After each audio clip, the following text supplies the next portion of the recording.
paese. Saluto Laura Castelli del Movimento 5 Stelle. Buonasera Castelli. Buonasera. Perché il Movimento 5 Stelle resta completamente fuori dallo schema delle larghe intese. Questa è una manovra finanziaria, la legge di stabilità, che è frutto della logica delle larghe intese. Certo, questa è la manovra finta e fasulla che ci vogliono far credere salvi il paese. Questo paese lo vediamo tutti e lo viviamo tutti i giorni sulla nostra pelle. Questo è il paese in cui in un giorno chiudono 1600 piccole imprese, questo è il paese in cui il 50% delle pensioni è più basso di 1000 euro, questo è il paese in cui c'è un pensionato che ne prende 500 e ce n'è uno che ne prende 12.000, 15.000, 20.000. E poi c'è un governo che fa una finta legge di stabilità dove si permette di dire che cosa non ha fatto. Cioè noi dovremmo ringraziarli perché non ha tagliato la sanità? Ma noi vorremmo dirgli che magari le rendite finanziarie doveva tassarle. Vogliamo dire che le pensioni d'oro si tagliano in una maniera decente, allora forse è il caso di dire che questo genere di manovre le potevamo fare solo noi, perché noi non siamo legati alle lobby, non siamo legati a nessun centro di interesse, a differenza loro chiaramente. E anche le questioni di cui... Le domando questo, Castelli, lei vede la longa manus dell'Europa, è una manovra che ha dietro l'Europa con tutta la sua filiera di potere?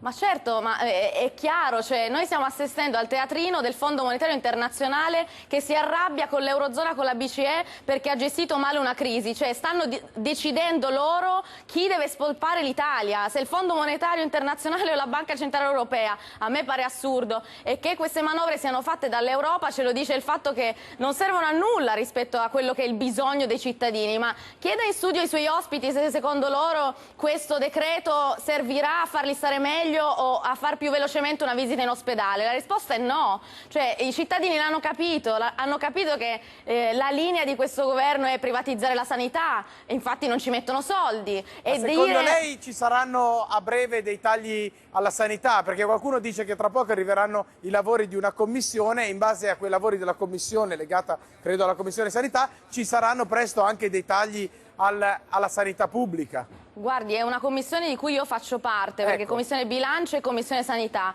Questa commissione aveva l'obiettivo di capire quali sono i problemi della sanità. Benissimo, abbiamo fatto mesi di audizioni con assicurazioni che ci spiegavano quanto è giusto inserire parti di sanità privata nella sanità pubblica. E signori miei, non è questo quello che vogliono i cittadini. Io ho provato a spiegarlo ai presidenti della commissione, ovviamente sono partiti gli insulti nei nostri confronti perché siamo stati troppo aggressivi. Ma chi lo spiegherà?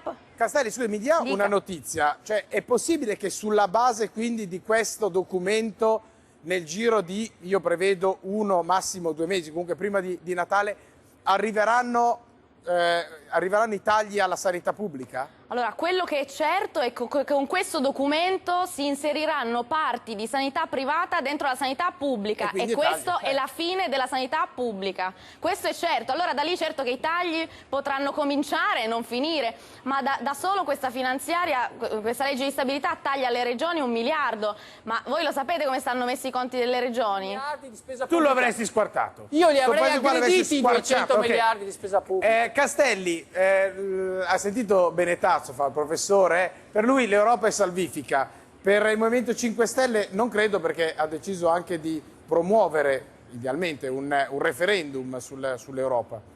Guardi, la questione è semplicemente questa: questo genere di Europa, questa Europa finta, questa Europa finanziaria, noi non ci possiamo stare, ma non ci possono stare gli italiani e gli europei stessi. Io purtroppo faccio parte di una commissione che analizza anche i documenti europei. Allora, non è possibile che ci mettano questo cappio al collo, il fiscal compact e il MES, e poi non riusciamo a dare una risposta agli esodati. Noi abbiamo l'ex ministro Fornero che fa una legge che non piace a nessuno, e noi cosa facciamo? Questo Parlamento italiano cosa fa? Continua a derogarla e non si prende neanche la responsabilità di dire che la legge Fornero fa schifo, va eliminata, va stralciata. Questo è il paese in cui siamo. E poi ce lo chiede l'Europa? Il mio collega questa sera ha fatto una dichiarazione di voto sul finanziamento pubblico ai partiti. L'Europa ci ha chiesto di levarli Benissimo, questa finta legge sull'abolizione dei rimborsi elettorali li eliminerà dal 2017. Allora scusate, io non ho capito, non erano le abolizioni dei rimborsi elettorali? Si leveranno dal 2017 e da qua al 2017 l'Italia che fine fa? Gli italiani che fine faranno? Allora, io le propongo, le faccio una domanda secca, mi dica lei se è d'accordo. Lei è favorevole, magari me lo può dire anche a nome del Movimento 5 Stelle, è favorevole a sforare quel patto del 3%? Cioè, per uscire da questi problemi, possiamo dire basta a questo patto del 3%, a questo paletto? Le dico di sì e le dico in più che questa sera racconto una storia a tutte le persone che sono a casa ed è la storia di come è nato il 3%. Il 3% nasce in Francia perché un funzionario del bilancio si inventa un numero a caso, il 3, perché è un numero biblico, perché è un numero che la gente conosce. Allora decide che questo 3 poteva essere un buon numero da mettere come paletto. E che cosa succede? Succede che anni dopo il Parlamento europeo lo prende come un paletto degno di essere tale, ma la storia vera di questo 3% è che è un numero assolutamente inventato, che non è stato studiato, che non è stato affrontato da nessuno in una maniera normale. Questa è la storia del 3%. Allora, Paragone. vai. Sì. Le posso dire una cosa? Le posso dire che cambiare si può e noi l'abbiamo fatto? Abbiamo fatto rinunciando al nostro stipendio, abbassando, cioè cambiare si può e noi ne siamo la dimostrazione vivente. Abbiamo detto no da subito ai rimborsi elettorali, non serve una legge, lo si può fare domani, così come il proprio stipendio, si può ridurre in maniera autonoma se questo Parlamento è troppo lento. Quindi cambiare si può e noi ne siamo la dimostrazione vivente. Allora, Vorrei dire ai parlamentari presenti, io ho sentito parlare di riduzione della spesa pubblica corrente, cosa su cui io sono personalmente totalmente d'accordo. Però voglio dire, finché voi non riducete i vostri stipendi, non riducete i vostri premi, come fa la gente a credere che poi veramente vorrete ridurre la spesa pubblica? Non ci crede più nessuno, infatti non lo fate. chi ha il microfono ancora? Ha il microfono? Sì, Vai. Sì. No, io volevo dire che è molto degradante venire qui e sentire un giornalista tedesco. Io ho uno zio in Germania, gli chiederò appena posso se anche lì vanno dei giornalisti italiani a dire che l'Italia spende troppo. La Germania spende come spesa primaria più dell'Italia.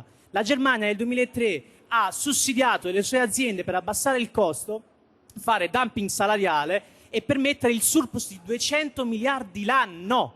È quel surplus la causa vera della crisi dell'Europa e dei PIGS, perché se c'è qualcuno in surplus, c'è qualcuno in deficit. Io voglio sapere, qualcuno mi risponde, cosa succederebbe se noi sfondassimo il 3%? Non lo fa nessuno in Europa, la Francia non lo fa, la Francia, non ho detto l'ultimo dei PIGS, la Grecia, la Spagna, nessuno rispetta il 3%, la Germania non lo ha rispettato quando poteva nel 2003 perché ha aumentato il suo debito di 20 volte quando noi lo abbassavamo e tutti gli altri lo abbassavano. Cosa succederebbe? Forse usciremmo dalla recessione, è questo che non volete che succeda? No, l'analisi non è una provocazione, è messo a verbale un qualcosa che è accaduto.